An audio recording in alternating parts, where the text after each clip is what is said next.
नमस्कार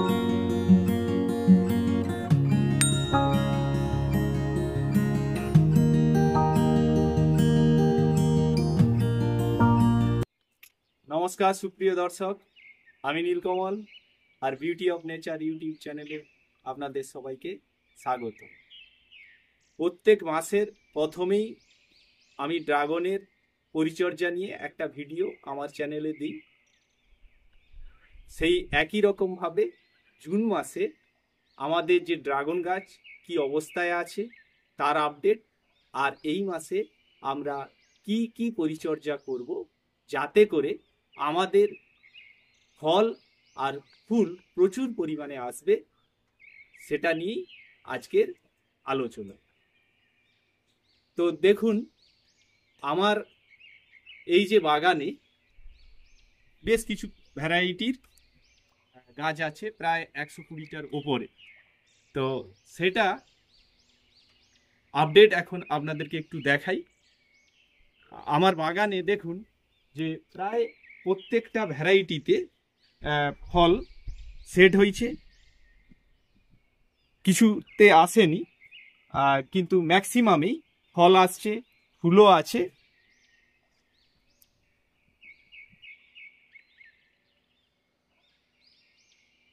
এখানে এটা হচ্ছে কসমিক চার্লি, তার যে ফল দেখুন, ফলের যে সাইজ মোটামুটি খারাপ আসেনি, আর এর ফ্রুট সেটিং দেখুন প্রচুর পরিমাণে এই সময়ে ফল ধরে গেছে।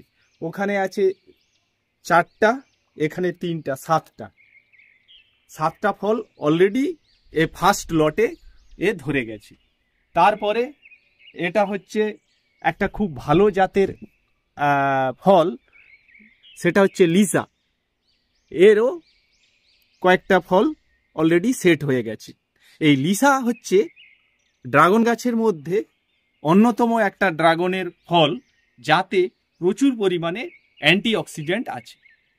ম্যাক্সিমাম ক্ষেত্রে ডাক্তাররা এই ফলটাকেই রেকমেন্ড করেন। সে সুগার, ক্যান্সার রুগী, হার্টের রুগী, প্রত্যেকের ক্ষেত্রে এই ফলটা কিন্তু খুবই উপকারী ফল এই লিসা। আর এর ফলের সাইজটাও ভালো হয় আর অনেক পরিমাণে ধরে।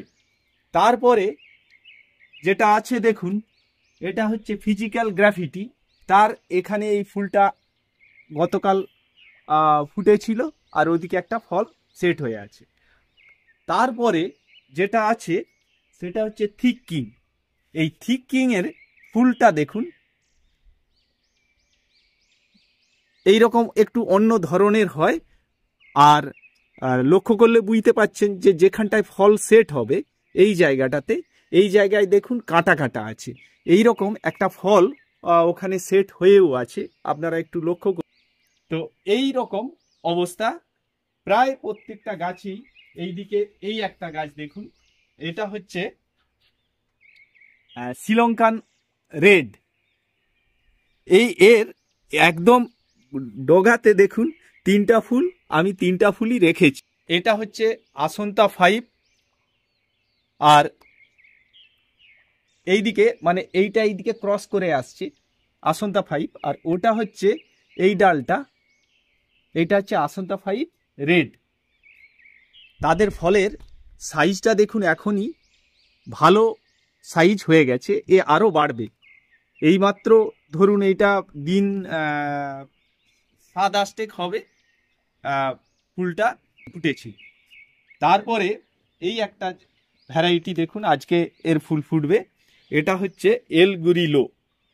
এটা একটা ব্রাজিলের জাত, খুব কষ্ট সহিষ্ণু, এর মধ্যে একটা ন্যাচারাল কোটিং থাকে, আমার প্রায় প্রত্যেকটা ভিডিওতেই আপনাদেরকে বলা হয়েছে।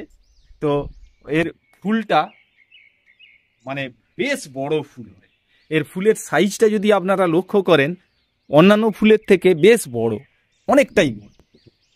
তারপরে এটা আছে মেক্সিকান, এইটা হচ্ছে আসন্তা 4, তার ফল একটা ধরেছে, ফুল এসেছিল, ও ঝরে গেছে। আর এটা আছে মেক্সিকান রেড, তারপরেরটা এখানে আছে ভিয়েতনাম কিং, এটারও একটা ফল এখানে আছে, দেখতে খুব সুন্দর। এইভাবে এখানে আছে অরিজোনা, অরিজোনার একটা ফল ওখানে সেট হয়েছে। এইদিকে দেখুন ফুল আরও আছে। আর এই সময়ে বৃষ্টিটা পরপর কয়েকদিন হচ্ছে, আজকেও মেঘলা ওয়েদার, কালকে বৃষ্টি হয়েছিল। তো আবার এই বৃষ্টি হলেই কিন্তু আমাদের ফুল চলে আসে, আর গাছ ওই গরমের পর থেকে অনেকটাই স্ট্রেস থেকে মুক্তি পায়, এবং প্রথম লটে যে ফলের সাইজ হয় তার থেকে কিন্তু এবারে ফলের সাইজ কিন্তু অনেকটা বড় হবে। প্রথমে যে ফলের সাইজ আমি দেখতে পাচ্ছি তাতে আমি মোটামুটি খুশি, যে খুব একটা ছোট নয়, আর এর পরের সাইজ কিন্তু যথেষ্ট বড় হবে। এটা হচ্ছে আপনার লিচি ফ্লেভারের একটা আর এই জিনিসটা একটু লক্ষ্য করুন আপনারা, আপনাদেরকে যেটা এর সাথে সাথে বলতে থাকি, যে এই যে ফলটা কোথায় হয়েছে, আমরা অনেকেই একটা তথ্য আপনাদেরকে দেই, সেটা কি হয় না, এই যে ফলটা কোথায় হয়েছে, একদম গাছের যে ডাল তার ডগাতে।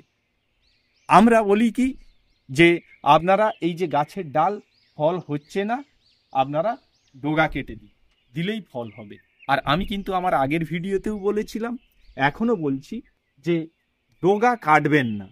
কাটবেন কখন, কোন সময়? আপনার যখন কাজ করতে অসুবিধা হচ্ছে বাগানে, টবে জল দিতে অসুবিধা হবে, সেই ক্ষেত্রে আপনারা কাটুন, না হলে অযথা এই ডালকে আপনারা কেটে দেবেন না। আর একটা কেস হতে পারে যে আপনার গাছ প্রচুর পরিমাণে ডালপালা বেরিয়ে গেছে, অনেক দিনের গাছ, সেই ক্ষেত্রে আপনারা চাইলে করতে পারেন। না হলে আপনার গাছের ডালপালাই বেশি নেই, 1 বছরের গাছ, তাতেই আপনি চাচ্ছেন যে আমার যাতে ফল ফুলে ভর্তি হয়ে থাকে, সেটা কিন্তু সম্ভব নয়, সেটা চাইলেও আপনি করতে পারবেন না, আর তাতে হিতে বিপরীত হবে। ফল গাছের ক্ষেত্রে আপনারা একটু ধৈর্য ধরতেই হবে। ফুল গাছ সিজনাল ফুল, সে 3-4 মাস এর মধ্যেই একদম তার জীবনচক্র শেষ, তাতে ফুল দিয়ে সে তার কাজ সম্পূর্ণ করে দেয়। কিন্তু ফল গাছ বহুদিন থাকবে, আর আপনাদেরকে চেষ্টা করতে হবে বছর 2 অন্তত গাছটাকে একটু সুস্থ সবল ঝোপালো করার জন্য। তো যে কথাটা বলতেছিলাম, দেখুন এইখানেও আরেকটা ফল দেখুন কোথায় হয়েছে, দেখুন একদম ডগাতে। এইরকম অনেক ফল আছে আমার এখানে, আপনাদেরকে দেখাবো যে তার ফল একদম ডগাতেই হয়েছে। এরকম প্রত্যেকটা ভ্যারাইটি দেখতে থাকুন, যে তাতে করে আমার ফল চলে আসছে। এই একটা ফল দেখুন কোথায় হয়েছে, এই ফল দেখুন কোথায় হয়েছে। এইভাবে আপনারা কিন্তু ওই যে কাজটা করেন সেটা করবেন না। এই পাশে এই একটা ভ্যারাইটি, এইটা বেশ বড় সাইজের হয় এবং হয়েছে দেখুন একদম ডগাতে, গাছের ডালের ডগাতে। এইটা হচ্ছে তাইওয়ান মিবাও, এর ফলের সাইজ নাকি 1 কিলোর উপর পর্যন্ত হয়। দেখা যাক কি হয়। আমি তো 2টা পরপর ফল রেখে দিয়েছি, একটা বড় একটা ছোট হয়েছে। আর পরে আছে এই ব্রুনি, ব্রুনিতে প্রচুর পরিমাণে ফল সেট হয়ে গেছে। তারপরে আছে বেবি সিরাডো, আর ওপরে আছে চ্যামিলিয়ন, তার ফুলটা আজকে ফুটবে। এইদিকে আছে রেড জায়না, তারপরে আছে রেড তাইওয়ান, তারপর ভায়োলেট, এখানে আছে আসন্তা 3, আর এইটা আছে রেড আপেল ড্রাগন, তারও অনেকগুলো ফল সেট হয়ে গেছে। আর আমার নিচে একটা বাগান আছে, মানে এইভাবেই প্রাচীরের ধার দিয়ে আর একটা লাইন করেছি, সেখানেও বেশ কিছু ভ্যারাইটি আছে, তাতেও ফল হয়েছে, প্রথম লটে বেশ কিছু ফল হয়েছে। আর এই সময়ে এবারে আমাদের কি কি কাজ করতে হবে, যাদের বাগানে, আমাকে অনেকেই ফোন করে বলেছেন যে ফুল ফুটে যাওয়ার পর প্রায় সবই ড্রপ হয়ে গেছে, 2-1টা ফল হয়েছে। তো এতে হতাশ হওয়ার কিছু নেই। যারা প্রথম বাগানি, ওনাদের ক্ষেত্রে এই সমস্যাটা আরও বেশি হয়েছে, বা বেশি হওয়ার জন্যই ওনাদের মন খারাপ। আমারও কিন্তু সমস্ত ফুলে ফল সেট হয়নি। মনে হতে পারে যে সব ফুলেই আমার বোধহয় ফল সেট হয়েছে, তা নয়। আর প্রত্যেক দিন এখন 1টা-2টা করে ফুল ফুটছে প্রত্যেক দিন। আর রেয়ার ভ্যারাইটির জন্য আমি ছাদেই ম্যাক্সিমামটা লাগিয়েছি। এটাকে রাত্রি 9টা-10টার সময় আসতে হয়, এসে ক্রস পলিনেশন করতে হয়। আর ক্রস পলিনেশনটা কি না, অন্য ফুলের পুংরেণুগুলি এসে যে ফলটাতে ক্রস পলিনেশন করব তাতে তার গর্ভমুণ্ডে ওটা স্থাপন করতে হয় পুংরেণুটা। তো যাই হোক, এবার আমাদের যে জুন মাসের কি কি কাজ আমরা করব সেটাই সংক্ষেপে আপনাদেরকে বলি। না, প্রত্যেকটা গাছের এই যে জায়গা থেকে যদি কোনো কুশি বেরোতে থাকে আমরা কেটে দেব। আর যাদের ক্যানোপিটা মানে শাখা প্রশাখা প্রচুর বেরিয়ে গেছে আর দরকার নেই, তাদের ক্ষেত্রে যে সমস্ত ডাল ছোট ছোট এইরকম ডাল বেরোতে থাকবে সেগুলাকে কেটে ফেলে দেবেন। এই কাজটা আপনাদেরকে করতে হবে। 3 নম্বর যে জিনিসটা হচ্ছে যে ফুল আপনাদের এরকম আসবে আর ফল সেট হবে, তার জন্য যদি মনে হয় ক্রস পলিনেশন করার করবেন। আর যেগুলা হচ্ছে কমার্শিয়াল ভ্যারাইটি তাদের না করলেও চলবে, কিন্তু আমরা তো শখে 2-1টা গাছ লাগাই ছাদ বাগানে, তো সেটাকেও আমরা হ্যান্ড পলিনেশন করিয়ে দেবো। করিয়ে দিলে কি হবে, ফুলটা ফলে সেট হবে একদম 100% আর সাইজটাও বড় হবে। এবার ওয়েদার দেখে আমার মনে হলো যে আজকে বোধহয় বৃষ্টি হবে, আর এটাকে হয়তো আমাকে ক্রস পলিনেশন করতে হবে বা যাই করি না কেন, তখন আপনারা এইরকম একটা পলিথিন নেবেন, নিয়ে এই রকম ভাবে এই ফুলটাকে কি করবেন, এখানে বেঁধে রেখে দেবেন, এখানে বেঁধে দেবেন। বেঁধে দেওয়ার পর রাত্রি 9টা-10টার সময় যতই বৃষ্টি আসুক, সন্ধ্যা থেকে প্রবল বর্ষণ শুরু হয়েছে হয়তো, এবার যে সময়টাতে থামলো, ধরুন 8টার পর থেকে, এটা নর্মালি 8টা-9টার সময় ফুটে যায়, তারপরে বৃষ্টিটা একটু থামলে আপনারা আসবেন, এসে এইটাকে খুলে, ফুলটা তো তখন ফুটে যাবে, খুলে পলিনেশনটা করিয়ে দেবেন। পলিনেশন করিয়ে দেওয়ার পর আবার এই পলিথিনটা দিয়ে বেঁধে দিলেন, তারপর সকালবেলা এটাকে খুলে দেবেন। এই কাজটা কিন্তু আপনারা করবেন। আর এই পলিথিন কিছু আপনারা জোগাড় করে রাখবেন। এটা হলো আরেকটা, যে আমাদের ফুল থেকে ফলে বর্ষার সময় এতে জল ঢুকে যায়, জল ঢুকে গেলে পচে যাওয়ার একটা স্কোপ থাকে, এই কাজটা। তো যাই হোক, এবারে এই যে গাছে যেমন আমরা হার্ড ফার্টিলাইজার দিই, যে মিশ্র জৈব সারটা আমাদের করা আছে সেই সারটাই আমরা দেব, আর তার সাথে পটাশটা আর ফসফেটের পরিমাণটা একটু বাড়িয়ে দেব, সেইটাই প্রত্যেকটা টবে আর মাটিতে প্রয়োজন মতো আমরা দিয়ে দেব। আর কি করব না, যেমন আমরা কন্টিনিউয়াস ওই ফাঙ্গিসাইড দিচ্ছিলাম, ফাঙ্গিসাইড দেব। আর এখন এবার যদি ওয়েদারটা একটু নরম হয় তাহলে ওই আমাদের গ্রিন যে মিরাকেল সেইটা দেওয়ার দরকার হবে না, আমরা ফাঙ্গিসাইড দেবো। আর পিঁপড়ে আসার জন্য ওটা তো অনেক ক্ষতি করে, সেই জন্য ওস্তাদ বলে একটা পেস্টিসাইড পাওয়া যায় বা নিম তেল, ওইটা স্প্রে করতে থাকবো। আর কি করব না, খোল পচানো জল যেটা আমরা দিই সেটাও কিন্তু আমরা দিতে থাকবো, পাতলা করে এই সময় দিতে থাকবো। তো দেখে দেবেন কখন না বৃষ্টিটা হচ্ছে না, মাটিটা শুকনো হয়ে গেছে, সেই সময় দেবেন। নাহলে প্রবল বর্ষণ হয়েছে বা আজকে বৃষ্টি হয়েছে, পুরো টব বা মাটি ভিজে আছে, তারপরেই আমরা ওই খোল পচা জলটা দিলাম, তাহলে কিন্তু ফাঙ্গাস লেগে গাছ নষ্ট হয়ে যাবে। এই কাজটা করবেন। আর যে কোনো একটা ভালো আপনার মানে মাইক্রোনিউট্রিয়েন্ট সেটা স্প্রে করবেন, যেমন আমি বায়োভিটা এক্সট্রা করি, এই কাজটা করবেন, করলে আর কিচ্ছু করতে হবে না। এখানেও এবার দেখুন এই যে বেশ কিছু ফল সেট হয়েছে।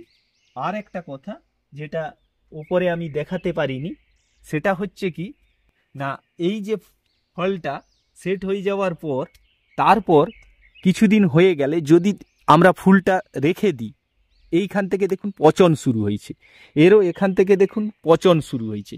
এই পচে গেলে পচতে পচতে গোড়া পর্যন্ত চলে যাবে, গলে যাবে বর্ষার সময়, তখন ফলটাও কিন্তু ফাঙ্গাস অ্যাটাক করে যাবে। সেই জন্য দেখুন এই রকম একটা জায়গায় দেখবেন আপনার হলুদ আর সবুজ, তার মাঝখানে একটা রিংয়ের মতো তৈরি হয়েছে। এই জায়গাটাতে আপনারা ফলটা ধরলেন এক হাতে, আর এক হাতে এই ফুলের উপরের অংশটা ধরলেন, ধরে একটু চাপ দিন, দিলে দেখুন খুব সুন্দরভাবে এইটা কিন্তু ভেঙে যাবে, চারদিকে চাপ দিলে তারপর এইটাকে আস্তে করে তুলে দিন। এই তুলে দেওয়ার পর এই অংশটা কিন্তু থাকবে, এইটাকে কিন্তু কেটে দেবেন না, এটা থেকে যাবে।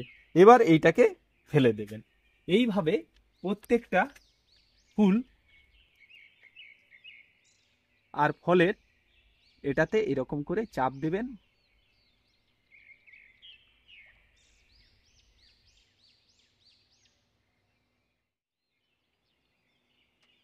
এই কাজটা কিন্তু এই সময়ে খুবই গুরুত্বপূর্ণ একটা কাজ, সেটা কিন্তু আপনাদেরকে করতে হবে। করে দিলে তাহলে কি হবে না, ওই ফলটার আর কোনো সমস্যা থাকবে না। একদম কোথায় হয়েছে আবার দেখুন, প্রত্যেকটা এইদিকে আরেকটা আমার দু হাতে, এই হাতেও আর এদিকের হাতেও দেখুন ফল কোথায় হয়েছে।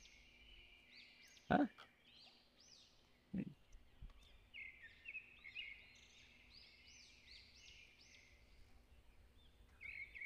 এই কাজটা আপনারা করতে থাকুন, করলেই আপনাদের বাগান খুব সুন্দর থাকবে, ফুল আর ফলে ভরে থাকবে। প্রথমবার যাদের হয়নি তাদের মানে হতাশ হওয়ার কিছু নেই। এরপরে এই যে আবার আমাদের মরশুম সেকেন্ড লট শুরু হবে, এইভাবে নভেম্বর পর্যন্ত ফল থাকবে। এইভাবে আপনারা এই পরিচর্যাটা করুন। আর ভিডিওটা কেমন লাগলো সেটা আপনারা একটু কমেন্ট করে জানাবেন। সবাই ভালো থাকুন, সুস্থ থাকুন, আর দেখা হবে পরের ভিডিও।